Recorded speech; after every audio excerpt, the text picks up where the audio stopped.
As if the McCrispy couldn't get any better, Bacon and Ranch just entered the chat. The Bacon Ranch McCrispy, available at participating McDonald's for a limited time. Ba-da-ba-ba-ba. This episode is sponsored by State Farm. Choices are great. Like with your podcasts, you get to choose what you want to listen to. And State Farm believes insurance should work the same way. That's why the State Farm Personal Price Plan helps you get the coverage you want at an affordable price and a policy that helps cover what you value most. Like a good neighbor, State Farm is there. Call or go to statefarm.com today to create your State Farm Personal Price Plan. Prices vary by state. Options selected by customer. Availability and eligibility may vary.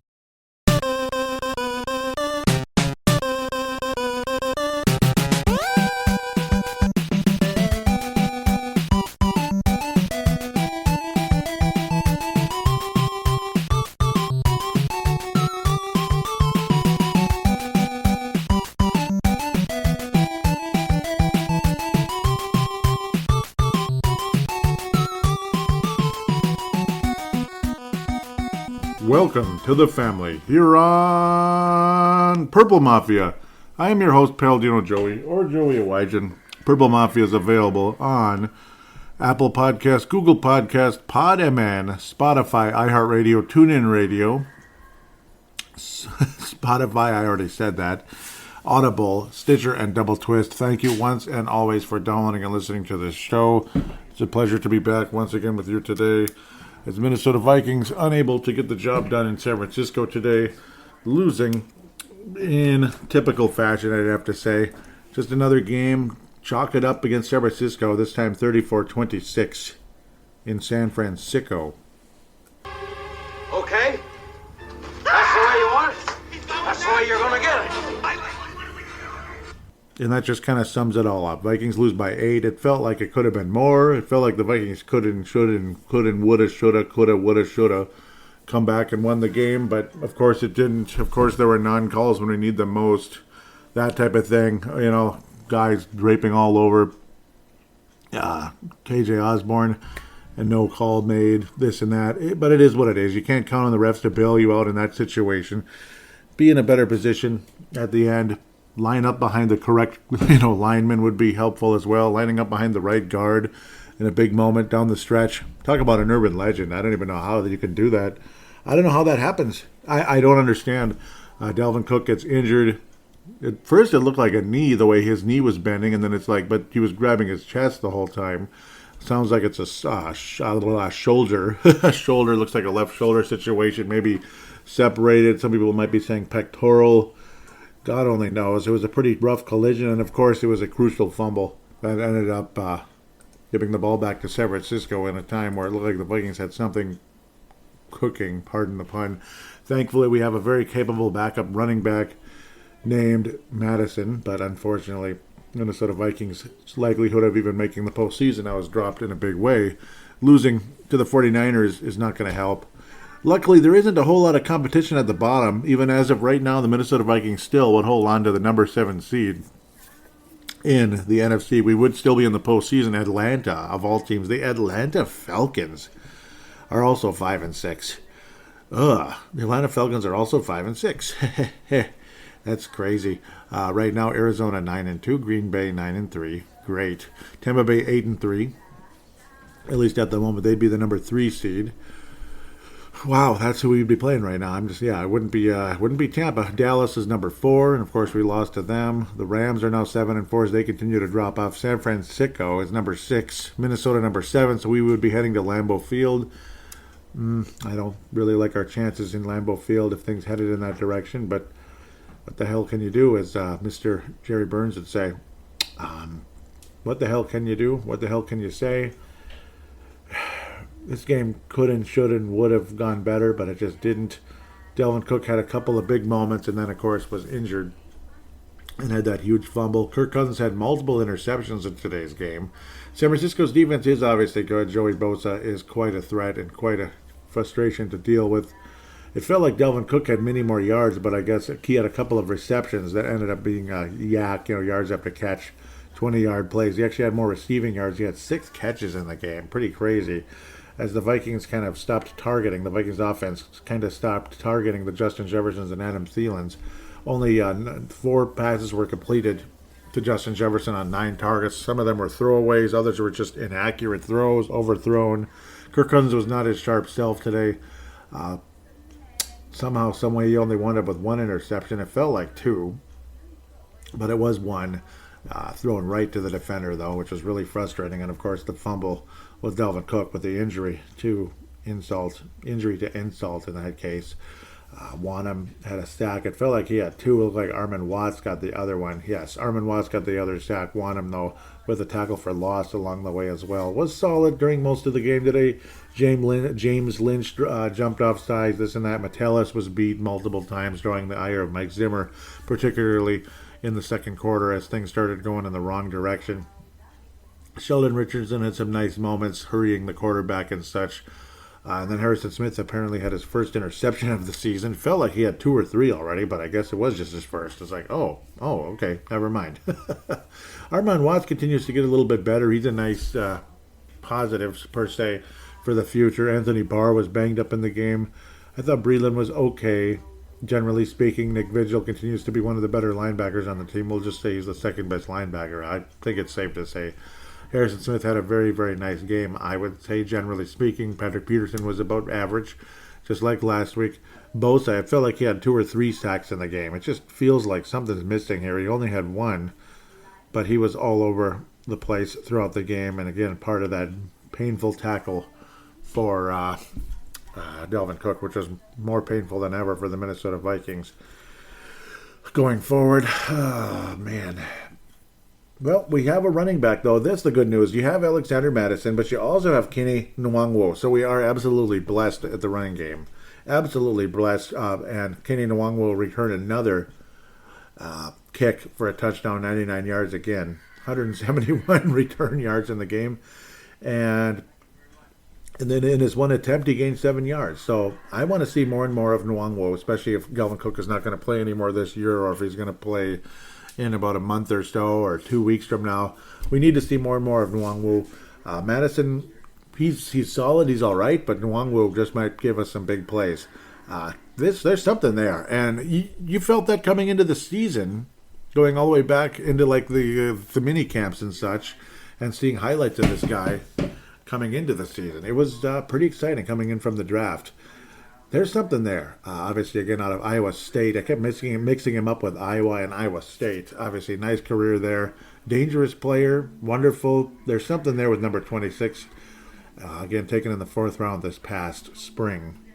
14th pick in the 4th round. So right smack dab in the middle of the draft. And Vikings may have picked up something pretty damn cool at the end of the day. Alexander Madison was taken late in the 3rd round a few years earlier. Definitely a talented guy who can catch the ball and run with the ball and can block. He's not one-dimensional like Adrian Peterson, which drove us all absolutely nuts. Madison was limited a bit today. Obviously, San Francisco's defense is very solid.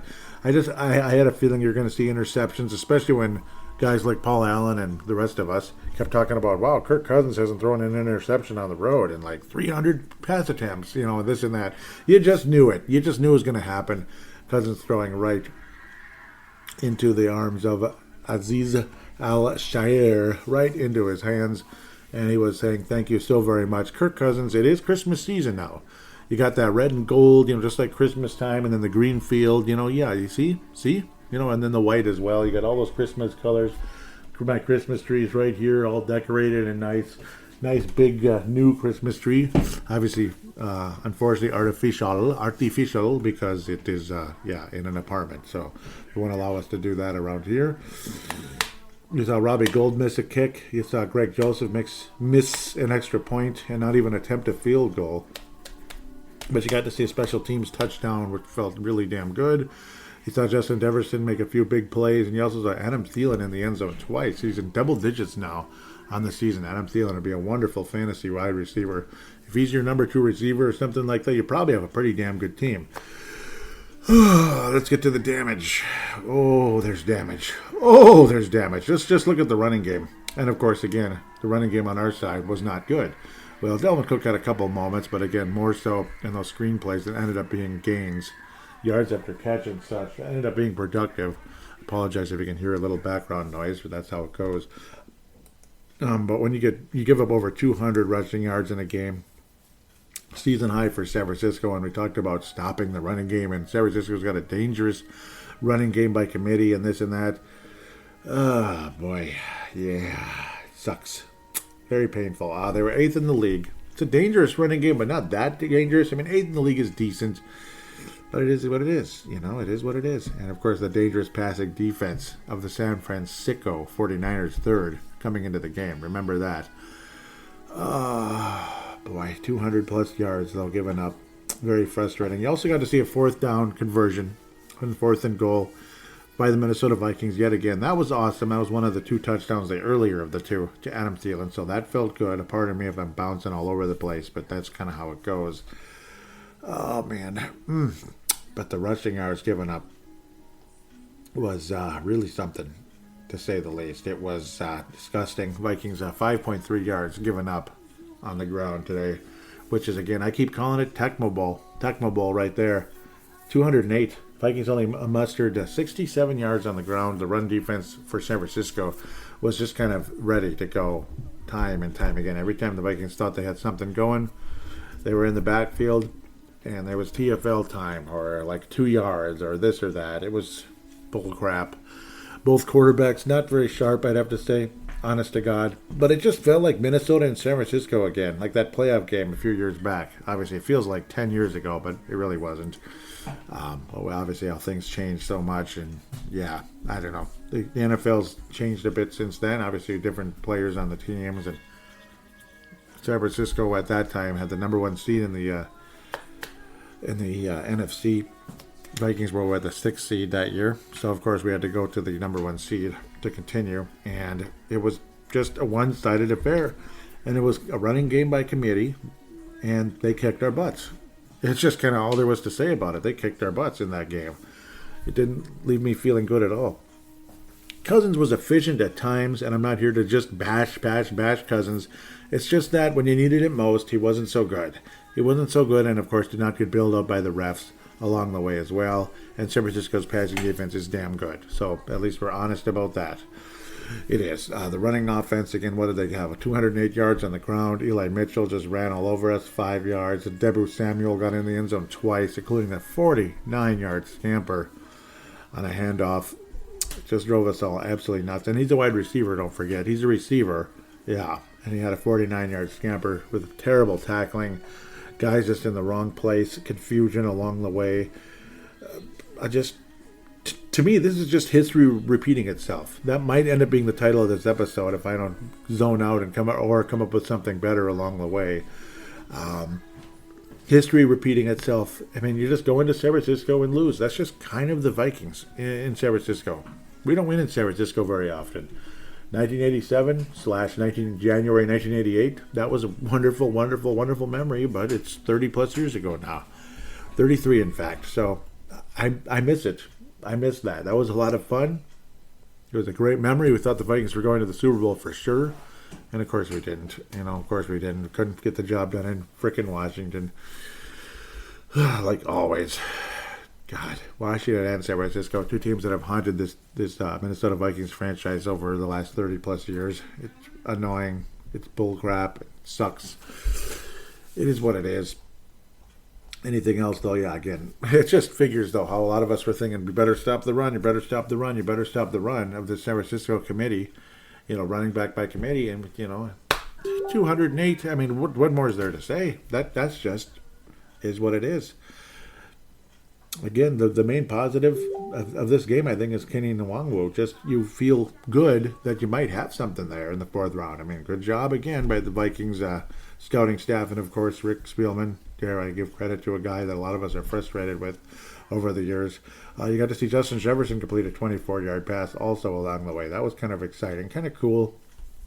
But, I don't know. Vikings in San Francisco. Again, it felt exactly like that playoff game a few years back. Beaten, injured, frustrating. TJ Wanham had probably his best game of the season. I'd have to say Metellus. It's heartbreaking to not have Bynum out there. I mean, he was so good, but then, of course, losing Bynum this week really, really did not help. It shows how valuable the guy is. I mean, look how valuable he is. And Metellus, again, getting beat on the touchdown along the way early in the game. Kendricks was what he usually is, very, very solid. Breland was a bit better, like I've been saying. Sheldon Richardson quietly keeps getting better and better every week, I'd have to say. He's not this perfect guy, but he's gotten better. Harrison Smith had what I would call probably his best game this season. Again, after a kind of a down year, a couple of pass deflections and the INT made all of us feel significantly better down the stretch. But that San Francisco defense frustrated the Vikings time and time again, and it left us kind of with a major, very, very sour taste in our mouth, to say the least. The Fran Tarkington Award for today's show, I'm going to have to give it to Kene Nwangwu. I mean, being able to return a kick again, I mean, and again, giving us all some hope here if, say, Dalvin Cook is out for the season with a pectoral or something along the likes of that. That's the hope you may have, is Kene Nwangwu just might be that big home run type of player again. He certainly is a home run player in special teams, and special teams are limited nowadays. You can't really get major returns, and you can't get onside kicks. A lot of those interesting parts of and aspects of special teams just aren't there anymore, unless you have some spectacular fake punt that ends up being something huge that changes the whole season for yourself or for the other team. Special teams haven't been as special because of the rule changes and such, and it's sad. But to see Kene Nwangwu have multiple kick returns for touchdowns in 3 weeks, that's kind of damn exciting. Really, really cool to see him emerging. So I think he's a well-deserving Fran Tarkington Award winner for today's show. Harrison Smith is a strong, strong honorable mention at the end of the day. He's the other guy for sure. Defensively, it's got to be Harrison Smith. And even DJ Wanham to a point. The Christian Ponder Memorial, it's got to be Ole Udo. He just keeps getting worse and worse and worse. Called for a hold today. He's getting turned around. He was such a positive. I mean, he was the most, starting out the season, he was the overall best offensive lineman for the Minnesota Vikings with Pro Football Focus and all that. All of his Pro Football Focus numbers earlier in the season and into the preseason, dare we say. But offensive line, preseason counts for those people because they're not going to block any different in the preseason versus the regular season, are they? So that kind of counts for me at the end of the day. In the trenches is in the trenches. They're not going to play any softer, at least I would hope, in the trenches, preseason or regular season. They're always kind of working their butts off one way or another. So it's really sad to see that. And he's got a bona fide Christian Ponder Memorial for this week. He just keeps getting worse and worse, and he certainly didn't help. And once you see Kirk Cousins getting flustered, it's pretty much game freaking over, especially on the road. It's game over. But I suppose it was like that with the Dallas Cowboys as well. Kirk Cousins was not sharp in that game either. Against, again, I mean, Cooper freaking Rush. I don't know. I'm still not over that. I don't think anybody really is at the end of the day. With that, apologize if this is kind of a short review. But, I mean,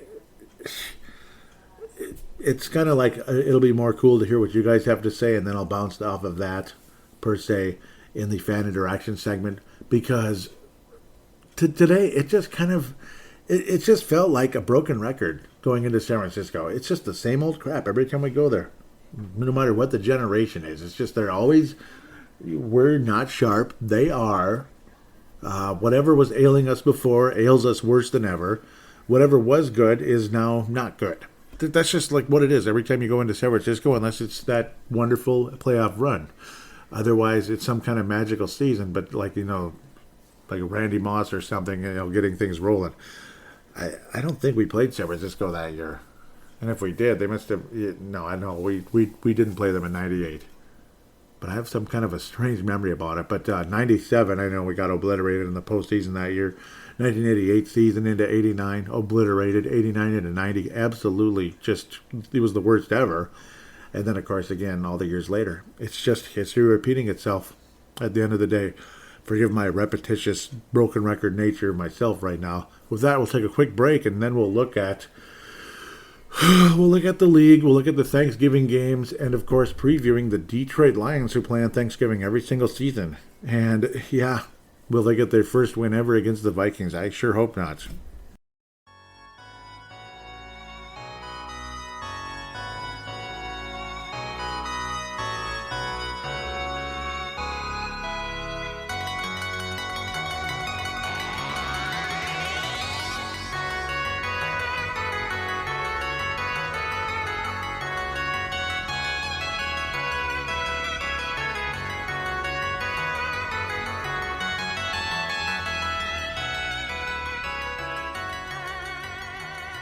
And we are back here on Purple Mafia, segment number 2. Time to look around the league a bit. Of course, closer with the NFC North, even though it's pretty obvious who's going to win the division now. One team is for sure making the playoffs. Maybe this second team where Purple will make it as well. And I also made a very stupid slip of the tongue there at the end. First win ever against the Vikings? No, first win this season. Will it come against the Minnesota Vikings in Detroit? We'll see. We'll see what happens. But got to go to Detroit this time around. Dan Campbell. They almost had us beat. Of course, that'll be the end of this segment when we actually preview things. God almighty. So, we'll open up with Las Vegas, Dallas. Hey, it was nice to see Las Vegas kind of step things up here. And does any Viking fan actually like the Dallas Cowboys? Maybe a little bit. Dak Prescott can be exciting. Elliott can be good. I'm not a big fan, though. I'm just not a big fan of the Cowboys. I can't. Not with Jerry Jones over there. Bugs me. I think he bugs a lot of people. Oakland Raiders, I just call them that. Las Vegas Raiders finally looked like the Las Vegas Raiders of earlier in the season. And Derek Carr, very solid, almost 400 yards passing. It was a great Thanksgiving Day for him. Dak Prescott, it seems like every week he's attempting like 48, 50 passes. It's absolutely crazy. Michael Gallup, Cedric Wilson were absolutely spectacular. 106 and 104 yards receiving, respectively, but no touchdown catches for them. The touchdowns ended up going to Sean McKeon, on one play, and Dalton Schultz, who was targeted 7 times and only 3 catches in the game. Tony Pollard had a few big plays that helped the Cowboys move the chains. But you have guys like Hunter Renfrow. What the heck? Hunter Renfrow jumping on the scene, and Deshaun Jackson, very familiar, former Eagle star, who kicked the Vikings' butt in the NFC title game years ago. That was much to my chagrin. Much to my chagrin. 102 yards and a touchdown. Rather see him in Las Vegas than Philadelphia, because it's a nasty, awful memory. Daniel Carlson, call him a nasty, awful memory, at least in that Green Bay game, because he only played 2 games for Minnesota. 5 kicks made in the game, 3 extra points. Wonderful fantasy kicker, at least in this day. 18 points. A lot to be thankful for at the table there. If you have Daniel Carlson in your fantasy lineup, and Yannick Ngakoue, again, getting another sack for the Las Vegas Raiders. Yannick Ngakoue. Man, how many sacks does this guy have this year? 8? Nice season, Yannick. Well done. I don't know why the Vikings hated him so much and got rid of him so fast, but well done. We moved down a round from where we got him from. We gave up let's just move on. Hell with it. Yannick Ngakoue, though, 8 sacks. At least he's decent. The Raiders are still in the playoff picture. 6-5. It's not too bad. Dallas dropping to 7-4. And they'll be winning a very awful division, looks like, because Philly ain't threatening anybody, and I don't think the Washington W's will either. I don't think so, but congratulations, Las Vegas. A nice road win. Very impressive. Good to see them picking things up again, because I'd much rather see Vegas make the playoffs than some of the other teams over there. Buffalo Bills. Oh, boy, after a couple of awful losses, 2 out of 3 weeks, they just bleeped the bed. I mean, I don't know what the heck, man. 31-6 over a New Orleans team that's, depleted. Doesn't help, even though Trevor Siemian had a couple of good games, some good moments here and there. He's a respectable fill-in quarterback. He's not bad. And again, I'd feel a lot more comfortable with him on the sidelines versus Sean Mannion. But Trevor Siemian, he probably wants to play once in a while, because Kirk Cousins, God bless him, stays healthy all the time. God bless him. And God is blessing him, if that's, with the fact that he's able to stay healthy as much as he is, with how much he gets hit. Josh Allen was able to throw 4 touchdown passes. He did have 2 interceptions in the game, still a bit sloppy. Stephon Diggs. And Dawson Knox with a couple of touchdown, Diggs with 1. And the Buffalo Bills coasted to victory over the Saints in New Orleans on Thanksgiving Day. Again, the other one was Chicago-Detroit. That's next week's opponent, of course. Not Chicago, but Detroit.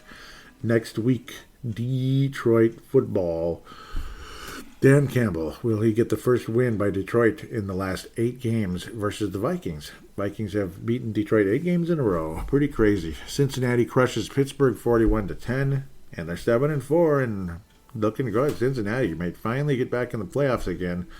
Hopefully they actually win a playoff game, because they haven't won one since 1988. I say that every week. Every time I bring up Cincinnati anyway. Haven't won one since 1988. Come on. Win a playoff game, Cincy. Do it. Get it done. Would be very, very much appreciated. 41-10. That's really impressive. I mean, I keep coming back to that Joe Burrow solid day. Completed almost every pass. Yet an interception along the way, which Roethlisberger, a very sloppy day. Cincinnati just got the job done big time in Cincy. Congratulations, Bengals, as the playoffs are looking more and more like a reality. Tampa Bay, I don't think anybody's doubting they're going to make the postseason. 8-3 now with a 38-31 win. Very impressive, fun game to watch. 38-31 over the Colts. 38-31 over the Colts. This had to have been a blast for both, for pretty much Bucs fans, but I'm sure both teams and any casual fans on the outside. Neither quarterback was overly sharp in the game, but points were on the board. Leonard Fournette was able to run the ball in 3 times. That's impressive. Ronald Jones runs one in as well. 4 touchdowns rushing for the Tampa Bay Bucs.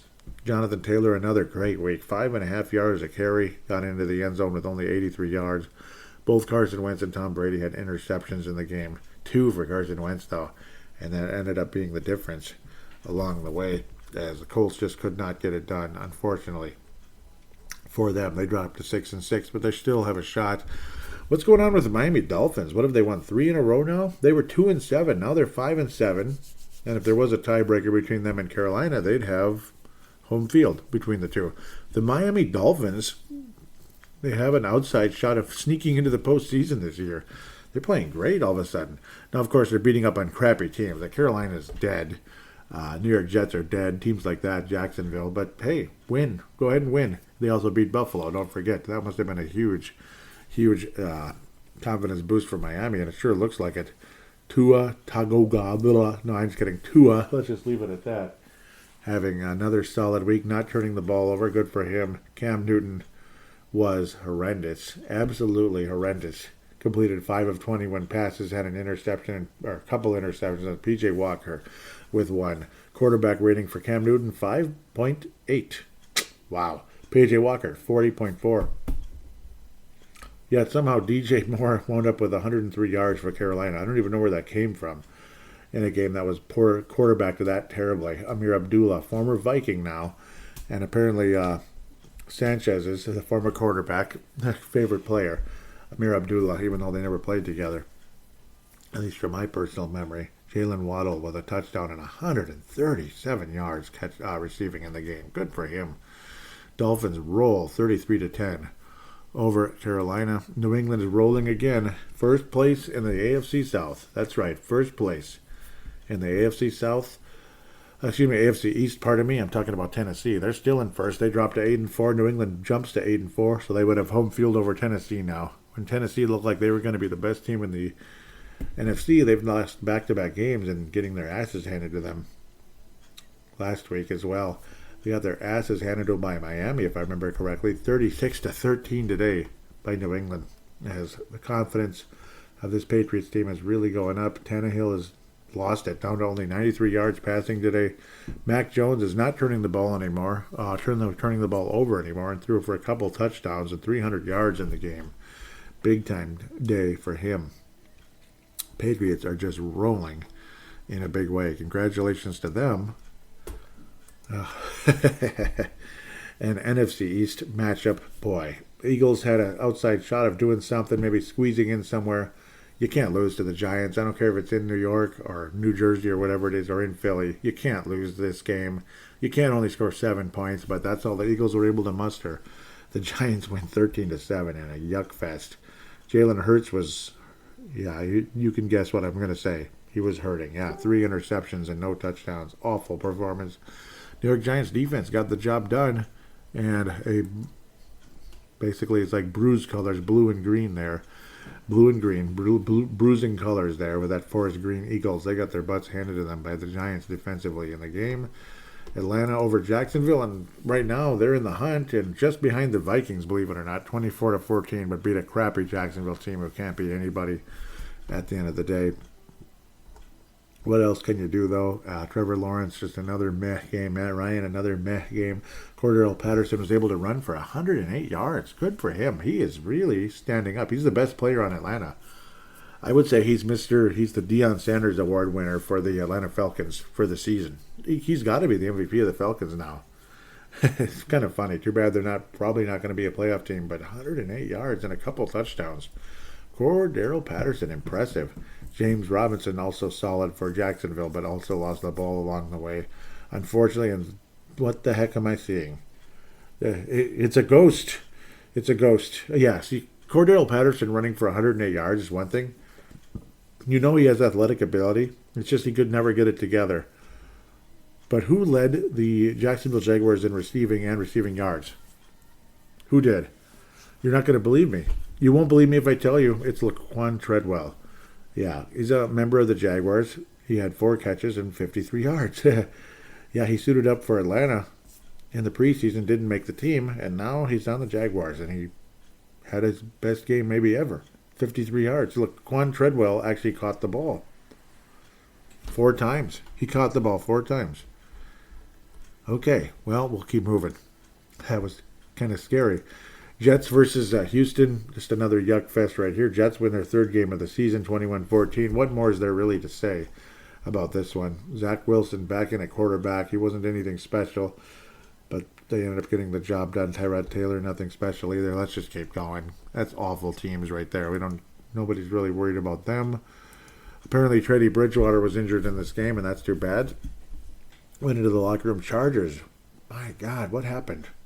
Weren't they 6-2 at one point? And after losing to us, that kind of got them dropping. Now they're 6-5 on the year. Justin Herbert starting to throw INTs. Bridgewater again got injured in the game after having a pretty solid start to the game. Drew Lock was nothing special, but Denver ends up beating the Chargers anyway. At the end of the day, we'll see what happens. 28-13. Again, Denver's defense doing a good job and frustrating the Chargers in a big way, getting multiple interceptions on Herbert.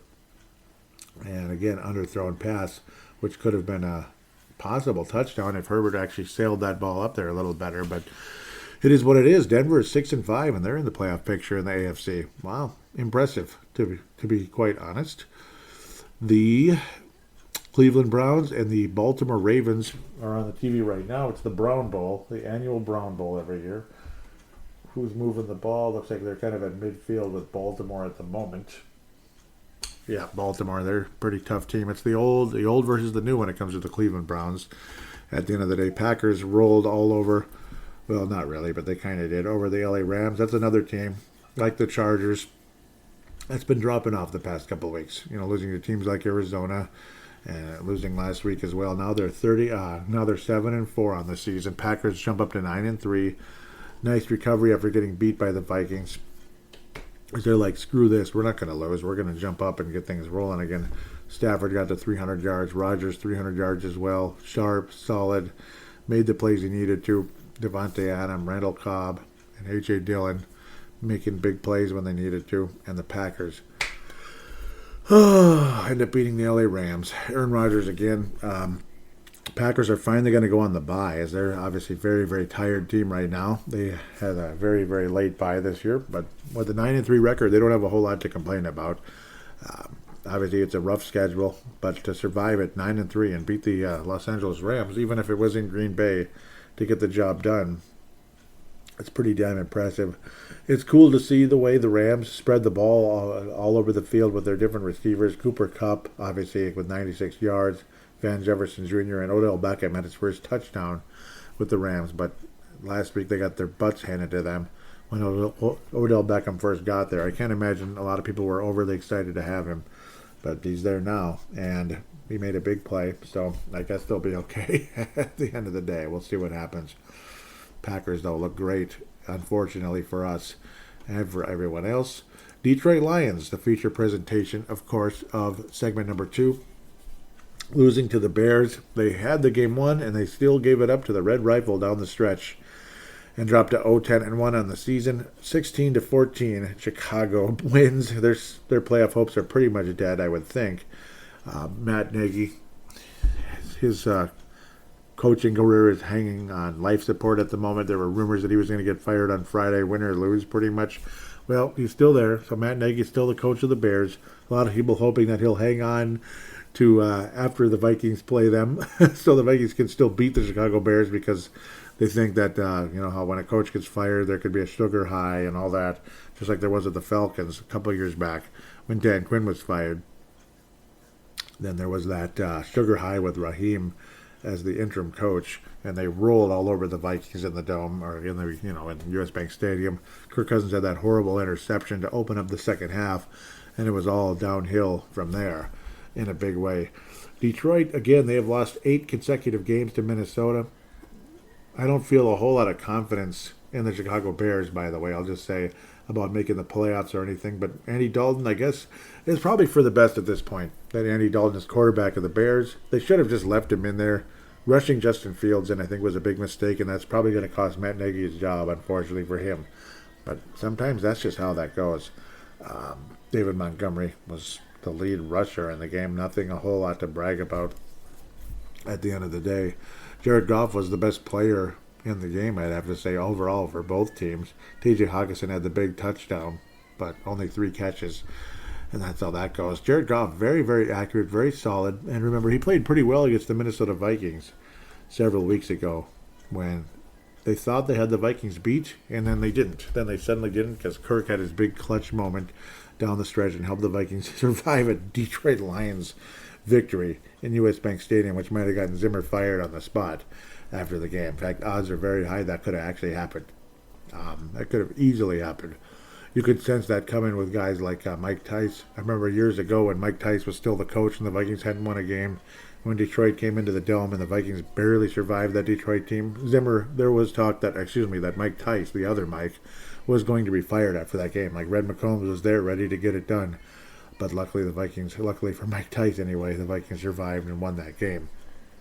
That was actually Mike Tice's first win as Vikings coach. Pretty crazy. They might have fired him right away. As Red McCombs, that would have been the second time he did that, as he did that with the Spurs many, many years ago. Let's get to Detroit now before hell freezes over. Again, today's show is probably going to be a little bit shorter. It's just kind of I don't know, I'm obviously very, very worn out from the fall cleanup season. I had to work basically every day the last 3 weeks, and I do mean every day pretty much. So again, that's just how this goes. I'm happy to get the show in, but it's just going to be a little shorter. And next week, hopefully, it'll be a little bit. I'll be back to full strength, we'll call it, at the end of the day. Detroit, obviously, Minnesota's success level over Detroit has been insane. We're 40 games above 500, 73-39, going all the way back into the 70s. We've tied Detroit twice over the years, and I'm trying to look. How far back was the tie? It must have been because I don't remember these happening. Yeah, that was 1967 and 1964. So, no, of course they don't. Remember, Detroit was a halfway decent team in the early 60s because they were a dynasty in the 50s. Detroit won the first 5 games between these two back in the early 60s. So think about that. Massive win streak from the late 60s into the early 70s that went on for, 6 years straight, basically. Very impressive. That's 12 wins in a row. The Vikings have now won 8 in a row versus Detroit. There have been several win streaks over the years. But a couple of sweeps, though. Remember 2014, Detroit was awesome that year. Strong defense in the trenches, and Jim Caldwell was a good coach, and they fired him anyway. And yeah, that's on them. They brought in Patricia. Good job, Detroit, bringing in Matt Patricia. I don't know, man. I don't know. That was a mistake. But it wasn't right after 2014 that they did that, but it was years later. And that's when the win streak started. 17 on Patricia. 18 on, pardon me. Vikings rolled past Patricia and such. And now are 1-0 versus Dan Campbell. Oh, boy. 19-17, though. That was embarrassing. That was an embarrassing game, to say the least. The Vikings just kind of let the Lions hang on for forever. It was ridiculous. Jared Goff did throw an interception in the game. He wasn't anything special, but he put together a nice drive down the stretch that gave Detroit a chance. And plus the Vikings' run defense was frickin' horrible, giving up almost 5 yards a carry. Again, Alexander Madison with no Kirk Cousins, with no Dalvin Cook, ran for 113 yards in the game. Did not get in the end zone, but have a 48-yard scamper. So it's probably going to be Alexander Madison again. But now we have Kwangwo as well, Nene Kwangwo, the Iowa State running back, on board to be the number 2 running back for Minnesota. So that's an added plus. Vikings will beat Detroit next Sunday. The Vikings will beat the Detroit Lions. It's just no excuse. You can't beat Detroit next week. I think you might as well just pack it up and obviously fire Zimmer at the end of the game. In fact, the Vikings will fire Mike Zimmer if we lose to Detroit. I think the Lions remain winless. It will be a nooner on CBS instead of Fox, so I'm okay with that. I have no problem with CBS versus Fox. It is what it is. Then you have our only Thursday game this year with the Pittsburgh Steelers at 7:20, of course. And then a Monday night game versus Chicago, 11 days later, in Soldier Field. So we finally play the Bears on Monday, December the 20th, finally. And then you host the Rams on another nooner. Green Bay Packers, 7:20, Sunday Night Football on NBC in Lambeau. Oof, I don't know about that. And the Vikings host the Bears. It's almost like a tradition now. A season finale in U.S. Bank Stadium and in the Metrodome over the years and all that, and in TCF Bank Stadium as well. Always seem to play the Bears in the final game of the season. I kind of like that. Maybe we'll be playing for second place in that game because I don't think we'll be catching any Green Bay at the end of the day. I'm glad to have a nooner game again. That'll feel good. I'll be back full strength next week. But I expect a big game from Alexander Madison. He's going to be your starting running back. I truly doubt Dalvin Cook will play for the Vikings next week. He was very, very banged up in the game. He looked very much in pain. He looked very concerned. Probably, to me, it's really hard to say. I'm going to guess separated shoulder because of the impact and how the way his arm got kind of caught, this type of thing, and the way he just kind of dropped the ball. But we'll just have to wait and see. It just figures every time he gets hurt, he fumbles. Did you ever notice that? Like the ACL back in 17 and earlier in the season. Every time the guy gets hurt, he fumbles. It's kind of sad and crazy, but that's how it goes.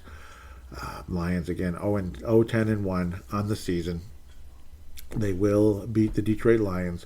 Final score, I think we're going to put some numbers on the board. Alexander Madison will eclipse the century mark, but I think Nene Kwangwo is going to get at least 70 to 80. I'll say 80 yards in the game. I think he's going to be big. The Vikings will have their biggest running day of the year against Detroit. I think Kwangwo is going to be big. Madison will be big. Maybe Kwangwo ends up leading the Vikings in yards, but I think he's going to have some kind of a burst that's going to make a big difference, like a 50-yard gain, maybe for a touchdown or whatever, and that'll bring his number up to 80 yards, Kwangwo, and help the Vikings beat the Lions 24-14. 10-point victory in Detroit. Lions dropped to 0-11-1 at the end of the day. With that, we'll take a break and come back for segment number 3 for some fan interaction. Looks like no calls this week.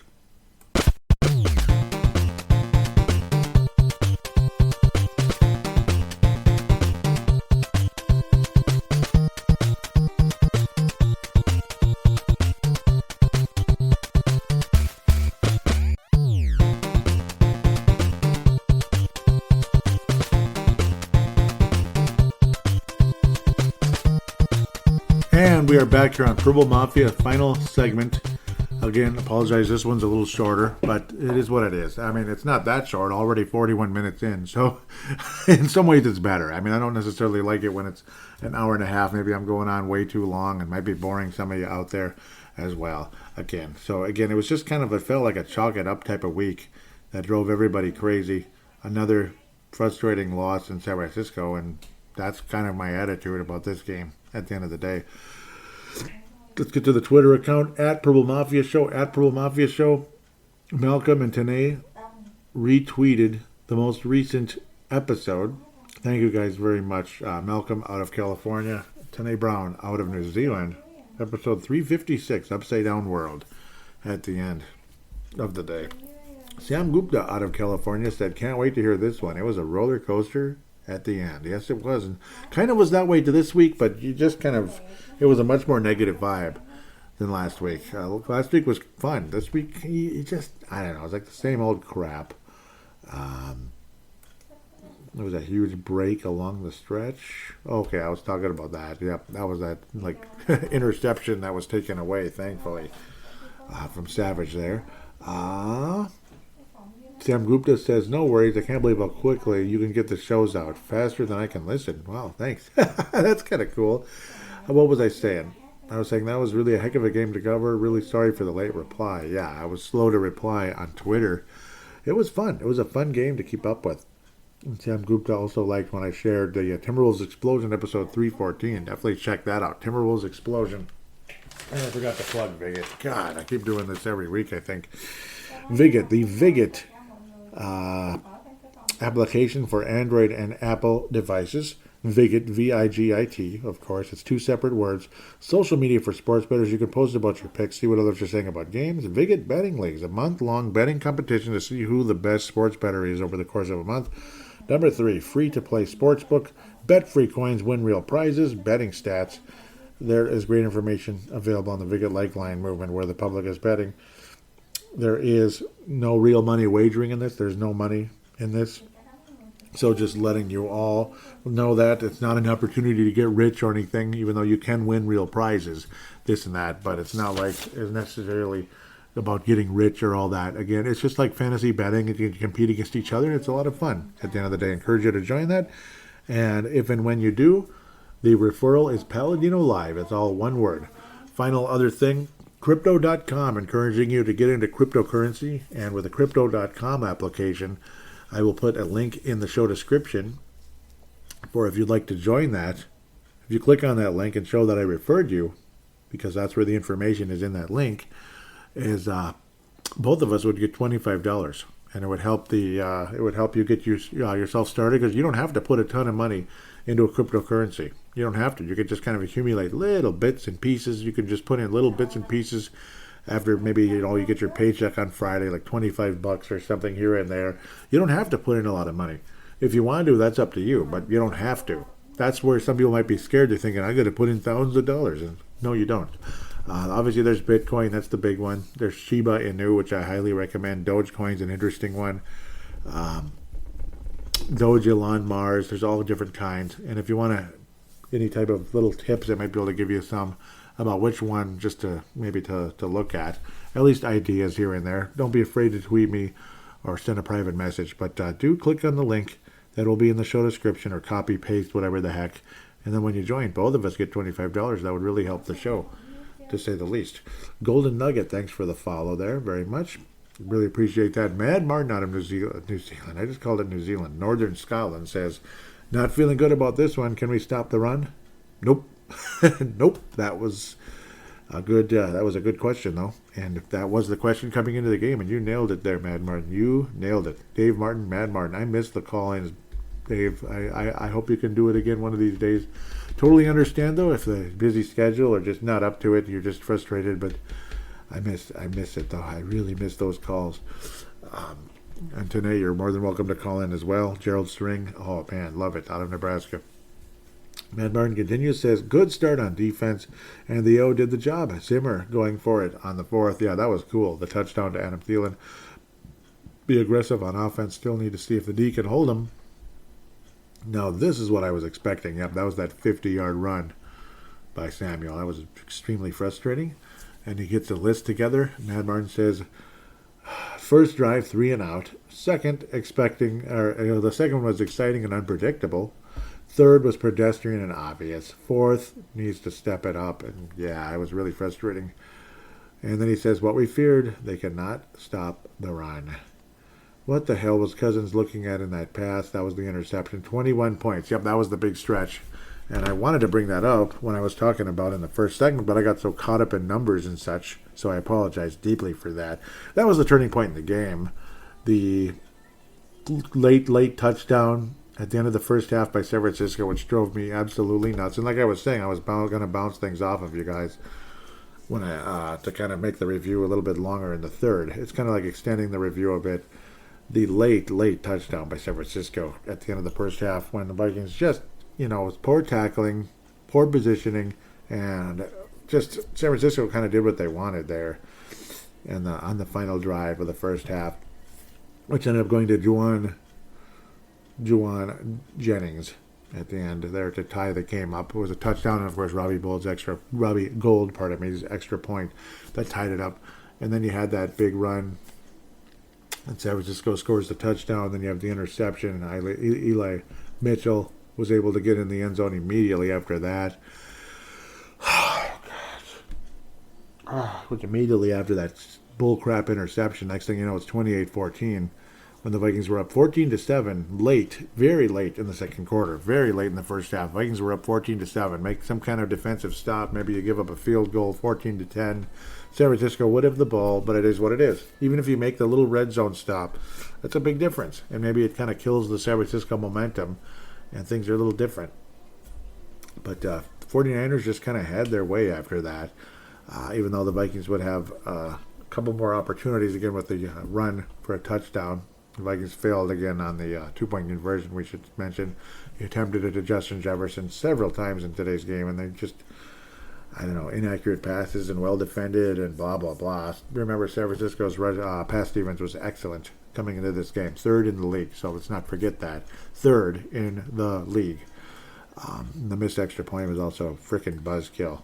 When you try to get within one score and then you do stupid crap like that. Come on, Greg Joseph. Too many times.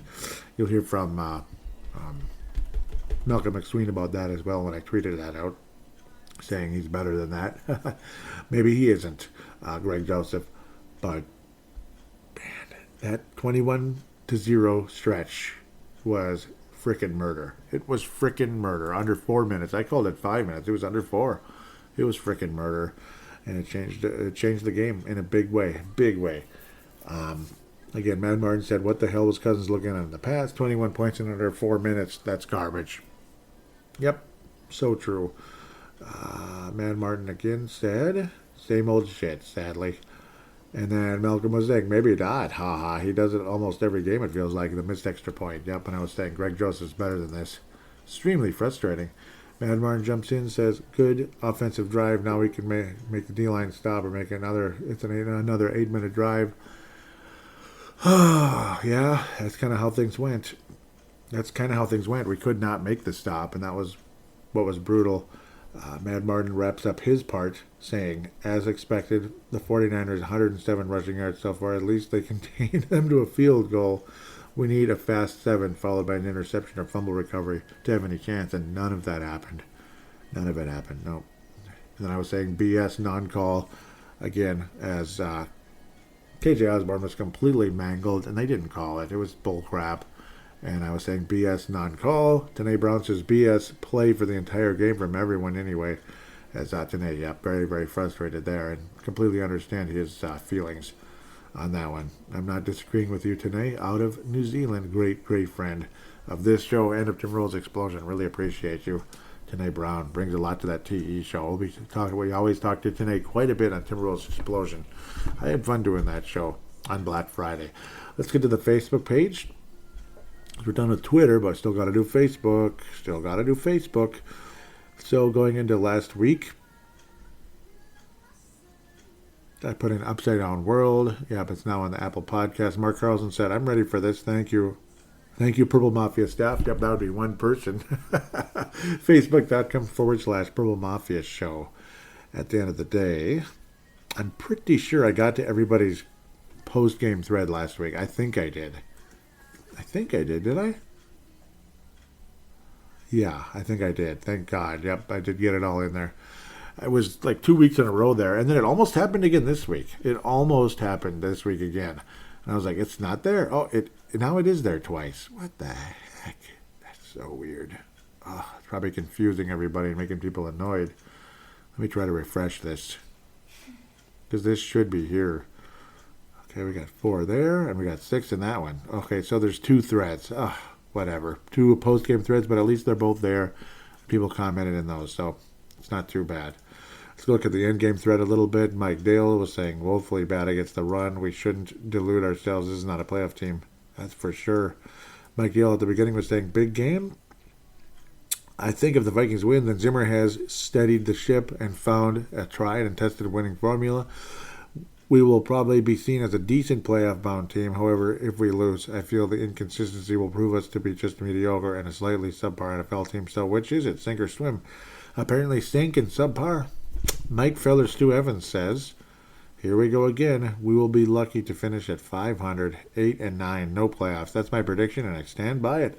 Time for Zimmer and Kubiak to go. I can't disagree with that. I can't.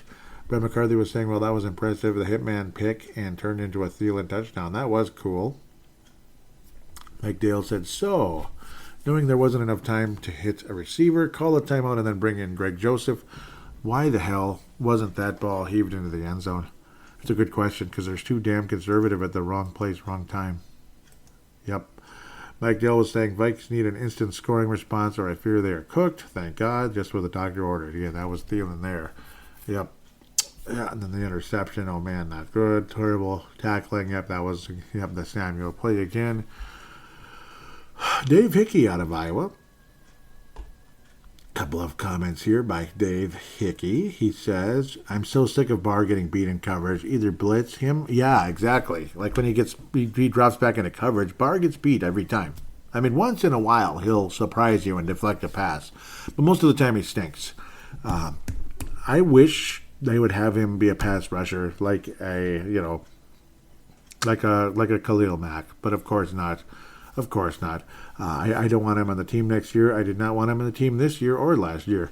I'm with you all the way, Dave. 100% with you on that. And I'm not just trying to be agreeable with everybody. A lot of you guys have some damn good takes here, and I agree with that, Dave. I really do. Dave Hickey says they missed out on the value of Barr when we had him traded to the Jets. Now he's not for long in the NFL. Yep. Now he's a not-for-long player who's either retired or better not be re-signed. Free agent. Yep, it sounds like he has a chronic knee issue as well. Yep, so bringing back Anthony Barr would be just a mistake. It would be a mistake. So luckily, we got him down to 1 year, and he's a UFA at the end of the season. Unrestricted free agent, for those of you wondering what that is. Well, most of you do. Dave Hickey says, you're effing right, buddy. That's a catch by Thielen. Yep, and yeah. And then they said no. It was unbelievable, wasn't it? That was another play. It didn't feel like a positive day with the refs, did it? For a lot of us. It really didn't. Mike Dale responded to Dave Hickey. Says it was. Even with virtual reality where they can slow it down and stop the footage, the Stooges still got it wrong. Yeah. Yankee William out of Brooklyn Center says the refs are letting San Francisco get away with a lot of holding OPI against Breland on the last play. You can see the jersey tug. Yeah, you're right. Ben McCarthy says BS call on the hitman. This game is over. Why are the Niners wide receivers out all the time? Yeah. Yankee said, why must our kicker insist on missing the extra point? He missed like 3 this year, hasn't he? Brett McCarthy says, I can't say his name, but nice kick return for a touchdown. Yep, Kenny Nwangwu. I think I'm saying it right. I don't know. He said, should have taken the field goal on that 4th and goal. Defense is gassed. It's over. Tony Coleman, welcome back. South Dakota, just like Brett McCarthy there in South Dakota, says, well, there's the game. Unless they get their heads back into it. Sloppy. Brett McCarthy was hoping the defense makes a stop. Nwangwu again. Woo! From Mike Dale. Tony says, why can't we have good kickers? Well, that's that with the fumble and the injury with Delvin Cook from Brett McCarthy going for 2. WTF. Dave Hickey says, why do the Vikings insist on giving up touchdowns right before the half every game? It feels like it, doesn't it? Like last week, too. Yep, last week was a big one. Dave Hickey loves Iowa State Cyclones. Yep, isn't that cool? WTF, they score a touchdown, don't make the point. Yep, that go figure. Happens every week, feels like. Yep, that was Dave there. Hickey, he says, I didn't see anything on Debo getting injured after Cook's injury. Hope he's okay. I hope so, too. Yep. And then Dave Hickey, yep, that was the blitz one. Mike Dale says, sweet suffering Christ, that was horrendous. Yep, that was in the bad tackling again. And the final drive, the final attempted drive was horrendous. I agree. So, let's get to the post-game thread here. As we're nearing the end. Yep, Mike Dale's got that big post. I like those. Those are good. Yankee Williams says the 49ers MVP. Yep, that was the stripes there. Steve Surly, is it Surly? From, was it Rozo? Looks like Rozo, I believe. Now I just messed everything up. Ugh. That stinks. I got a couple of new people here. That's nice. Yeah, Rozo. That's where, War Road is where he's from in Rozo. That's where Neil Broughton originally came from. Neil Broughton, the North Stars legend. That's cool. He says, man, root and stress and more stress. Can we please just get new leadership? Start at the top and go all the way through. Why do we run? Or why do we try to run 2 times in a row against a 9-man defensive box? Good question. Could we maybe mix up the plays? Not with the current coaching staff. Read the defense and audible the play. Come on, Vikings. Yeah, it seems like there's never anything like that, doesn't it? Good call there, Steve. Dave Hickey, a couple of them. We'll get to Mike Dale really quick. And then he also responds to Mike Dale. So, Mike Dale out of the New York area says, a bunch of imposters, or upstate New York, as you could call it, a bunch of imposters and posers masquerading around as a supposed playoff team. Much too flawed and unbalanced, especially on defense, atrocious. They can't tackle and are absolutely useless against the run, even when they know it's coming in defending the pass. They made a mediocre guy like Jimmy G look like he was wearing number 16 on that scarlet jersey. Yep, that would be Joe Montana for those of you that might be too young. Joe Montana. Google that guy. They need a complete overhaul, do the Vikings. Dalvin, great player, but he's not on the field as much as he is. He's not worth the contract he's being paid. The only players I'd be upset if their contracts weren't extended are Jefferson, Kendricks, Thielen, Nwangwu, and O'Neal. The rest I really wouldn't lose sleep over if they weren't extended. I absolutely love Harry, but I fear he might be past it even as I wear his jersey as I type this in the bar. Wow, also, you're wearing a Harry the Hitman jersey. Nice. And I do feel you there on pretty much everybody there. Yeah, I want all those guys on the team. Last and certainly not least, Zimmer, Kubiak, and co. have outworn their welcome. Sorry, thanks for the fish, but bye. Time to get a new staff in with newer, more modern ideas and revamp this team. There's some decent pieces there, but there's glaring deficiencies, and they're not instilled with the right intestinal fortitude and mindset to go far in the postseason. Therefore, they have no business taking part in the postseason, even if they end up qualifying for it by January. One last thing. Boo. Yep, I understand the frustration in a big way. Dave Hickey responded to him saying, well said. They got players, but not enough difference makers, and the coaching is on another level, and it's definitely not a good one. Yeah, great response, Dave. Dave says, they don't seem to make plays mainly because of stupid play calls, but miscues and turnovers are predictable.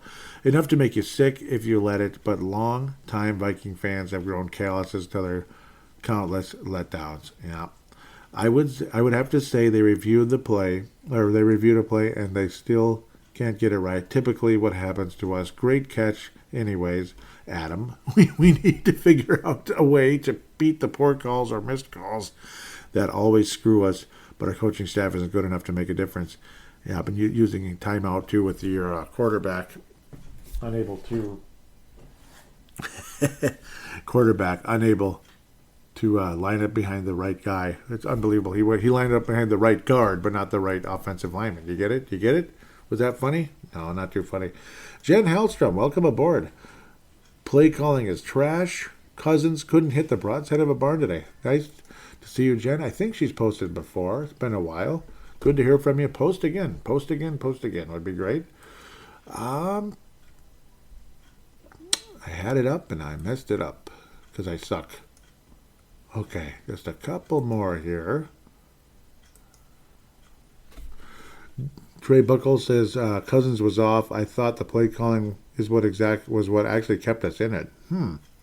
Bishop Drates out of South Dakota State University lives in Ivanhoe, Minnesota. Interesting. Nice to meet you, Bishop. He says Kirk was definitely off. Defense had way too many broken plays. That is why we lost, to be honest. Yeah, the defense as well. Trey Buckles says our defense is decimated right now. I would agree. Our defense lost it. In a lot of ways they did, especially with the run game. of the 49ers. Good thoughts, guys. Good thoughts. Good thoughts. Thank you for jumping on board. Great to hear from you. Gold star of this episode is going to... Man, it's got to be Mike Dale again, doesn't it? Mike Dale and Dave Hickey, you guys are going to be bringing in the gold stars for this episode. Silver star. Let's go with Steve Sturley. Yep, good one. Yeah, really like the post there. Steve Sturley. And Genki definitely is going to bring in at least a silver-plated bronze. Great episode, guys. And Man Martin also will bring in a silver. He'll bring in a silver on this episode at the end of the day. Thank you guys so much for the awesome interaction like you always bring. You guys are the greatest. You make me want to keep coming back, even when I'm super tired, super worn out, and want to just say, it's okay, whatever. Maybe I could skip a week because of like just too busy, too much work, too behind of this, too behind with that. But it's like, nah, gotta keep up. Apologize if I was a little bit short or a little bit kind of zoned today, but that's kind of how it goes. Next week I shall be back at full strength, at least I hope so, and hopefully the Vikings will be as well, and I'm sure they will beat Detroit. Please do write a positive rating on iTunes, Stitcher, or Audible. Those are the 3 applications where you can write reviews for the show. It would be greatly appreciated in a big way. It would be so appreciated if you could do that. Also, don't be afraid to call into the show. I would love to hear from you. What you do there is you open up your smart device. Any free voice recording application is out there. Usually there's ones built in. Just open it up, press record, talk, treat it like a phone call, hit stop, and then share it to paladinolive@yahoo.com or email it to paladinolive@yahoo.com. That will also be in the show description with everything else. And would love to hear from you. I really would. Welcome to Christmas season. Hope you're enjoying it. I'm sure most of you that celebrate Christmas have your tree up. Even some of you that don't celebrate it, sometimes you still put your tree up or put some lights up. I enjoy looking at Christmas lights, and I'll definitely be doing that at the end of this episode. In the next few minutes here, the next half hour or so, I'll be going for a little ride. My traditional little chill after the podcast is done, edited and all that. Hope all of you have a wonderful week and enjoy the Christmas season for those of you that celebrate it. And we'll talk to you next week after the Vikings most likely will beat the Detroit Lions.